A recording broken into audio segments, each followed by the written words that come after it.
Oh, so we can go. Okay. All right. Well, shit. Oh, we're using this one, huh? No, we need to.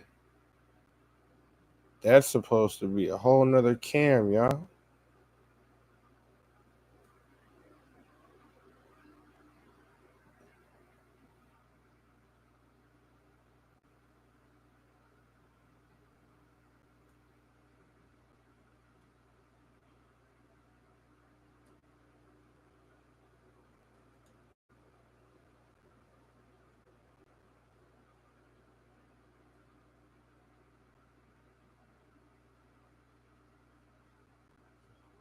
No, it had it set up for my other one. What happened? Wait a second here.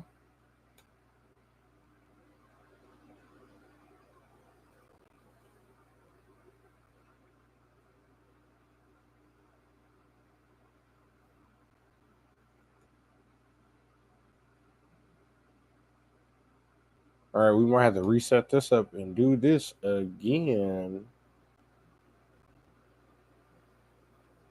Because I am not getting the camera that I want out of this.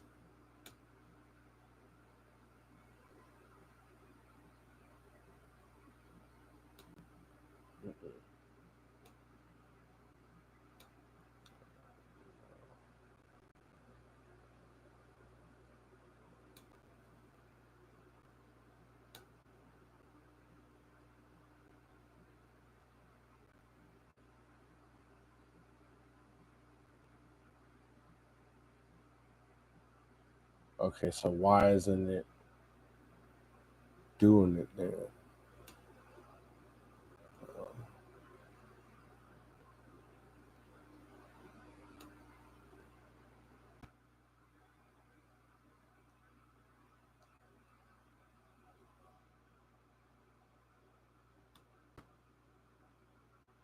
So, all right, y'all, we gonna get into this whole thing. I mean, I really don't understand it too much. Uh, it's just stupid to me. I the whole thing when I see Drake get on a stream like Adin Rosses, first off, it really tells me he's trying to be on this Kai Sanat level of noticeability. He's trying to get on the streamers and he's trying to, kick it with these guys and make himself relevant and known in the streaming world. And he's not doing the best representation of himself. I can tell you that much right now. Um, with what he's been doing on his stream tour is what I'm going to call it there. I think he especially with this Adin Ross one. This one was just weird. Like, why did you do that? First off, let's get into this glazing comment shit. Dog, what are you doing? Glazing, bruh. Like, what are we doing right now? Are we? This can't even be culturally relevant. This is some weirdo shit. To be totally honest with you, to me, this seems like some weirdo ass shit. This seems like you need some help with some PR, my guy. For real.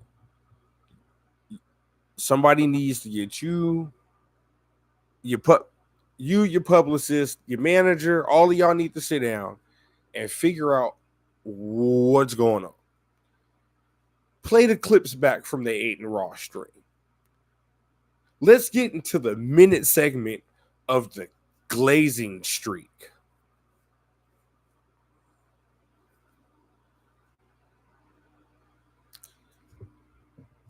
Nobody was there to step in on his team and let him know that was kind of weird. I find that kind of suspect. I find that really weird, to be honest with you. I'm sorry. I'm going to have a team with me if I'm going somewhere else so I don't look stupid. You know what I'm saying? Especially when you get into subjects like if you're trying to be congratulatory and you're trying to give somebody their flowers is one thing. I can totally understand that. All fine and dandy. If you are just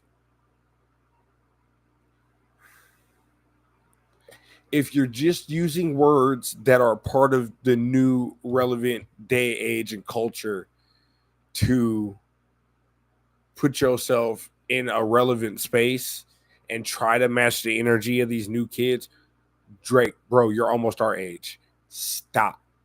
It's not worth it. Be an old nigga. Talk about old nigga shit. Talk about buying the block. Talk about investing. Everybody else has done it. Goddamn, Jada Kiss has opened a coffee shop. Like, we've got Ice Cube in the Big Three. We've got all this other stuff here. And we've got Drake on an Adin Ross stream.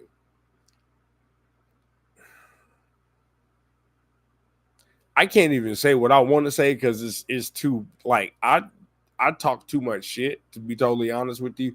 And the shit's weird, my nigga. Like, and then trying to use the Kendrick Lamar lyrics as shots to Kendrick was super strange to me too. Like, bruh, it shows how much outside the culture you really are. It shows how much outside what we're talking about today's day and age, right now, what's going on in the culture. It shows that you not like us is true. You just not a part of the culture. You're not in. So if you want to go do your Canadian thing, like, go ahead and do that, bro. It's not a bad thing. For real, it's not. It's not a bad thing for you to, go do your thing and live life and be Canadian. It's not hard. That's what you are meant to do. You're meant to go and just be Canadian, bro. Because anytime you do some American culture shit, you were lost. You were a very lost soul, sir. And I don't get it. And I think that's why your fall off from hip hop was so harsh for you. If you think about it, the fall off was so hard for you because you not really in it like that. You didn't grow up in the streets of LA where riots were happening and gang culture was happening and pimping culture was happening and gentrification was happening, and you didn't get into the Midwest culture. You didn't get into East Coast culture. You weren't born and raised in these places to understand these things. Southern culture, you weren't born and raised there. You did a whole HOA, Houston, Atlanta, Vegas thing. Chop Stars did the remix, the whole nine. And then you never heard him use the chopped and screwed sound again. You never heard him get a Michael Watts remix. You never heard him get a Swisher House remix. You never heard him get a Chop Stars remix again.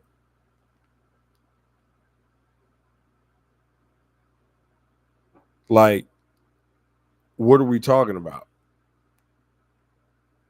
You went to Houston, used that sound, dipped. You went to the Caribbean, used that sound, dipped. You went to Afro beats, used that sound, dipped. You went to American pop culture, used that sound, dipped. And then you're going to go on a stream to use somebody's lyrics as a diss song or as just as shots on a live stream, bro, you must be out your motherfucking rabbit ass mind.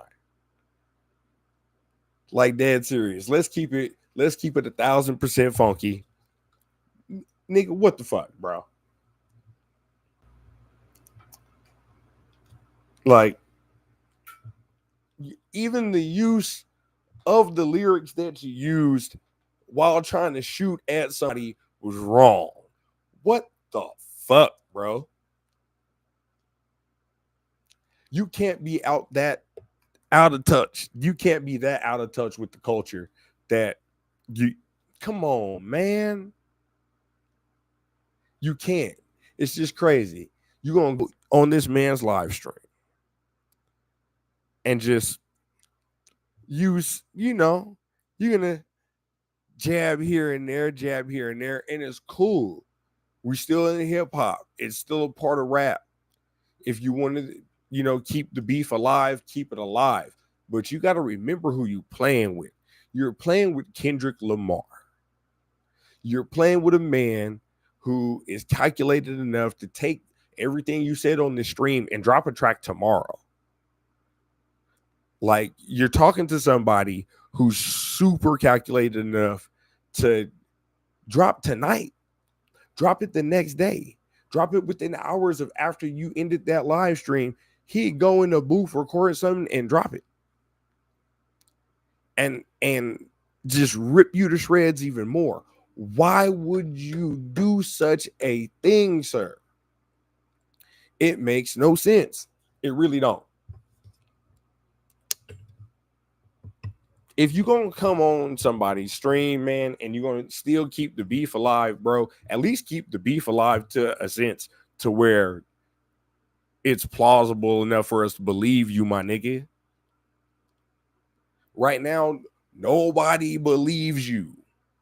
Nobody believes anything that's going to come out your mouth when it comes to you starting a rap beef or a hip hop beef or trying to keep beef alive. You are not good at starting beef. You are good on the defense. Stay your ass defensively back there and make them pop culture songs to where don't nobody have to worry about you trying to be antagonistic. Bruh.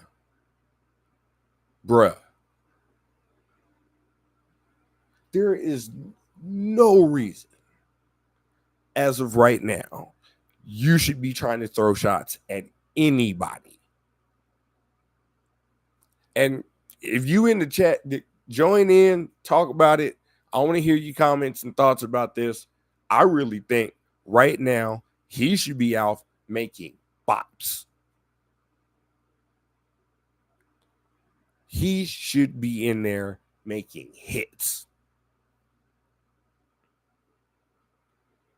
And if he's not making hits, why are we here? If you're not talking about a new song that's releasing, if you're not talking about any new,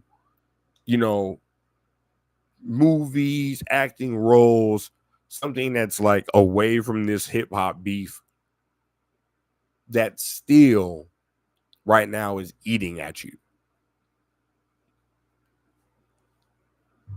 then, bro, why are you here? You're really not good at this. Now, I'm going to give everybody a hot take that I haven't heard this one come out, and I don't know why, because I don't think anybody puts together the correlation of Aubrey Drake Grand being an actor first and then coming into hip hop.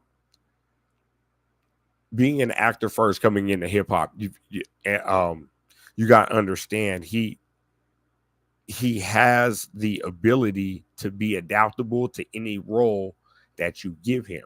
That's why he was able to create so many sounds, give you so many bops, and then do it for so many years. He was just able to adapt. It's the actor in him.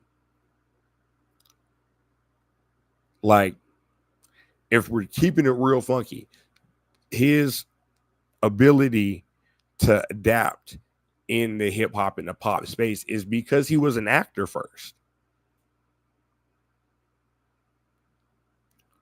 If he didn't have those acting abilities and he came straight from hip hop, having to get into battles, produce a mixtape, produce an EP, drop that, grind, not to get and then not even get the Lil Wayne cosign, have to really be independent and go that way, I think it would have been different for Drake. But coming in with an actor's background, you already have talent agents. You already have lawyers. You already have a team of people willing to project you into the next part of your career. So if you go to your talent agent and say, I need to get into the hip hop space as being an actor, they're going to get you to the hip hop space. Yes, you're going to get put in front of eyes that will get you in front of Lil Wayne, Mac Main, at the time, Cortez, that will get you in front of them eyes. So then that way you would get put into that roster. Now you're Young Money. So you groom yourself in the Young Money path and you adapt to the Young Money sound. You're a perfect filler for the Young Money sound. Perfect. And then as you gotten older and progressed in the game and started to figure out that you were becoming the main star of the sound, now you can adapt to other sounds. You can say, hey, I like Afro beats and I'm going to make an Afrobeat song. And because it's me and what I've built, people will like this. But talent agent says, let's get you in front of the best person that's going to get you in this space. It's the actor in you. Drake, you're an actor. You've never been really in the hip hop space. You didn't have to grind from the bottom up. You weren't like a kid who we saw on the battle scene like we did a Meek Mill. You didn't drop a collection of tapes like Lil Wayne did when he did the Squad Up series. All of a sudden we get, if you hear this, it's too late, or if you're listening now, it's too late. And it goes crazy in the streets.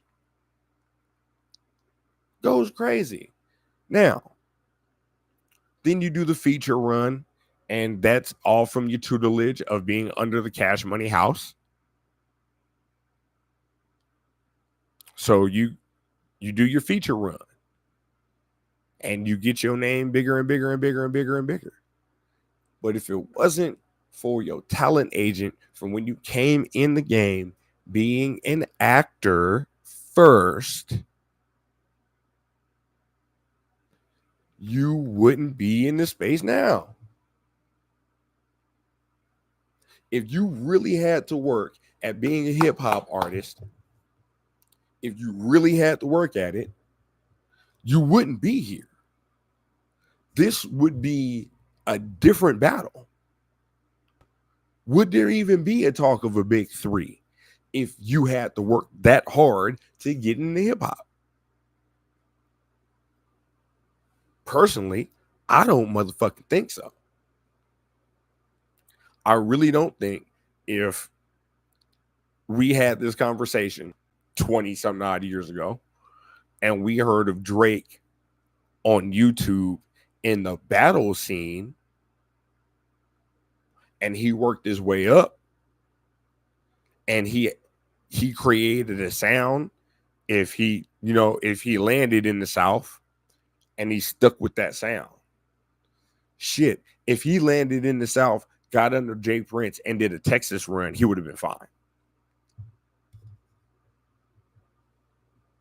But even then, who put you in front of Jay Prince?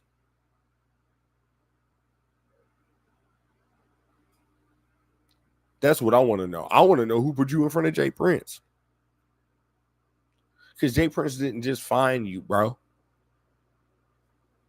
That is definitely the hands of a talent agent if I ain't seen one.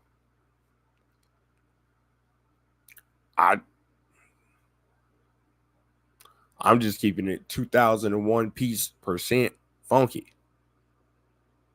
That's it. It's got to be a talent agent. So, oh no, you coming in on live streams with somebody who's in the culture but ain't making no real noise. Like Adin Ross is like the second to the Kyson. You know what I'm saying? He's like second in line. If you see Adin Ross, it's because a nigga didn't get on a Kyson at stream. Like, you would have been better off going to like a Say Cheese and doing an interview. But then Drake don't do interviews like that. And when he do, it's with some weird ass motherfuckers. Like, I don't know. I don't get it. I don't understand it. I think it's weird. If you're going to be part of the culture, man, be part of the culture, bro. But right now, I see Drake as an actor who is in the hip hop space, and he's never going to get it. So him being in a rap battle is never going to be something that's going to benefit him. He don't know how to go on the attack. He knows if he's being attacked, then he knows how to bob and weave and you know, do what he need to do on that end. But when it comes to Drake throwing shots, I don't expect Drake to hurt nobody. It's watching Drake attack somebody in a battle is like watching a Gervonta Davis fight. Like, that to me is the epitome of watching a Drake battle. Watching a Drake battle is like watching a Gervonta Davis fight. It's watching the opponent throw jabs and throw hooks and throw jabs and throw hooks and throw jabs and throw hooks, all while Gervonta's eating this up and reading his opponent. And then all of a sudden, it's like fourth round. And the gas gets turned on. And Gervonta beats the brakes out of his opponent.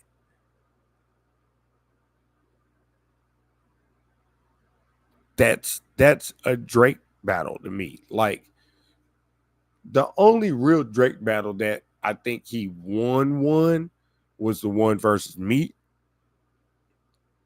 But even then, that was some bullshit too. Like,